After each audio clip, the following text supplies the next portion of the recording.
আরে বন্ধু দেখ, এইবার কোথায় পালাবি রে শালা? আরে জলপাটা আমার নদীতে পাথরকে মারলো। আরে আমি মেরেছি আমি। আরে এ কি হলো? ভাই এই নদীতে জলপাটা আছে, চল আমরা ডাকি ওকে। আরে ডাকিস না, ও মেরে ফেলবে।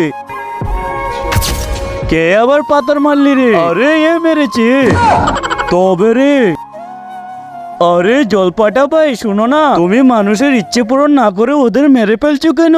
শোনো, আমি আগে মানুষের ইচ্ছে পূরণ করতাম, কিন্তু এক বুড়ো আমার কাছে এমন জিনিস চেয়েছে যেটা আমি দিতে পারিনি। তাহলে আর কোনো উপায় নেই, আছে যদি এই বুড়ো তার ইচ্ছে ফিরিয়ে নেয়, আমি ওকে নিয়ে আসছি। আরে জলপাটা আমার ইচ্ছে পূরণ করলো না। আরে এই তো বুড়ো দাদা, তুমি কি জলপাটার কাছে কঠিন কিছু চেয়েছিলে? আরে আমি একটা কচি বউ চেয়েছিলাম, কিন্তু ও দিতে পারিনি। দাদা এই ইচ্ছেটা ফিরিয়ে নাও না। আরে তাতে আমার লাভ কি? এই যে এই কচি বউ তোমার হয়ে যাবে।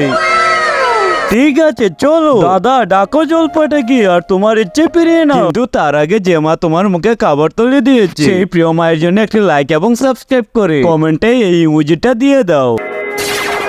আরে আবার কে পাথর চুরি মারলো? এই যে এই দাদা।